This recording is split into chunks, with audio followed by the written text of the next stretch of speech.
Ditipu lewat HP memanglah epic, tapi pernah nggak sih kalian ditipu sama tukang panci? Kayaknya bukan cuma aku deh yang pernah kena modus penipuan sama tukang panci. Jadi dulu waktu aku nongkrong di rumah tetangga aku, ketepatan saat itu mamanya tetangga aku lagi nggak di rumah. Kita lagi asik nongkrong rame-rame, tiba-tiba aja ada tukang panci yang datang. Pas datang tukang pancinya langsung ngomong gini, kita sedang membagikan hadiah berupa panci apabila orang di rumah ini mencuci piring dengan menggunakan produk Sunlight. Karena tergiur sama hadiahnya, kita langsung ngomong kalau kita penghuni di rumah ini dan kita mencuci piring pakai Sunlight. Tiba-tiba aja tukang pancinya meminta bukti kalau kita beneran mencuci pakai Sunlight. Jadi dia minta kita tunjukin bungkusnya. Kita langsung ngecek ke dapur dan ternyata tetangga aku mencuci piring pakai krim ekonomi. Jadinya kita bilang ke tukang pancinya kalau sabun Sunlightnya lagi habis dan sampahnya udah kita buang. Dan yang ada di dapur itu cuma krim ekonomi.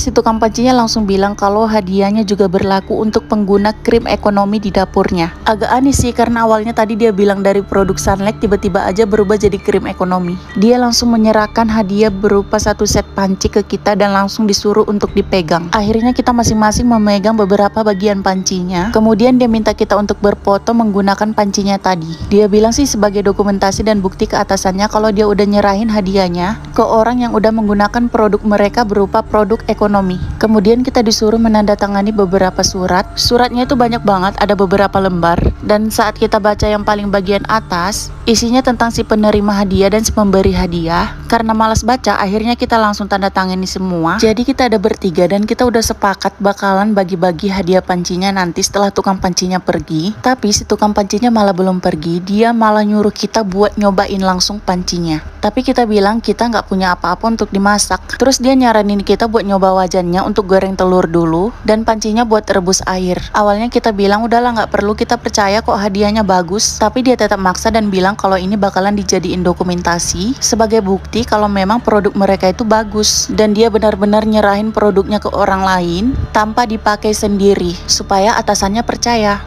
Akhirnya dengan senang hati kita pun menuruti keinginannya. Kita langsung membeli telur dan langsung memasak air. Setelah selesai kita masak telur dan masak airnya, dia tanya ke kita kalau produknya beneran bagus kan, dan kita langsung jawab iya, produknya beneran bagus. Setelah itu dia minta kita buat nyimpan pancinya karena setelah ini dia bakalan ngajak kita foto di depan rumah. Setelah kita menyimpan semua barang-barang yang dia kasih, kita langsung foto-foto di depan rumah dan saat itu dia langsung pamit pulang. Saat dia pulang dia langsung bilang, gimana ibu, sudah disiapkan uang 500 ribunya sebagai ganti ongkos kirimnya? Kita pun langsung terkejut karena tiba-tiba aja dia minta uang ke kita. Kemudian dia pun menjelaskan kalau di perjanjian penerima hadiah akan memberikan ongkos kirim sebesar 500 ribu kepada pemberi hadiah. Karena hadiahnya nggak ditanggung ongkos kirimnya, kita pun menolak dan bilang kalau memang pakai ongkos kirim kita langsung balikin aja pancinya. Tapi dia bilang nggak bisa karena kita udah pakai pancinya dan di perjanjian apabila si penerima sudah memakai pancinya maka hadiah tidak bisa dikembalikan dan si penerima wajib membayar ongkos kirim kepada si pemberi hadiah. Dan setelah kita baca ternyata itu ada di tanda tangan kita yang terakhir. Kita bahkan nggak tahu kalau di perjanjian akhir tertulis seperti itu.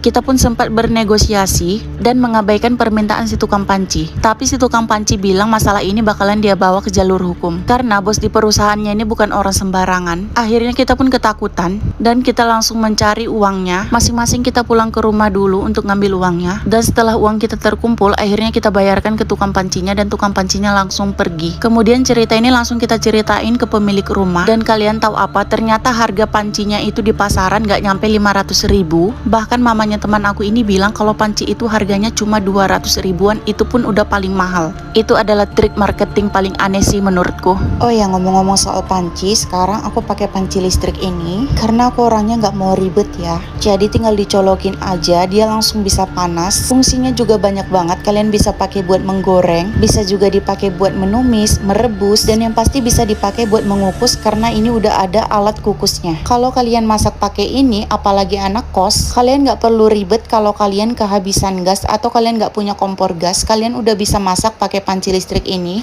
Yang mau masak tanpa ribet, jangan lupa diklik keranjang kuningnya ya.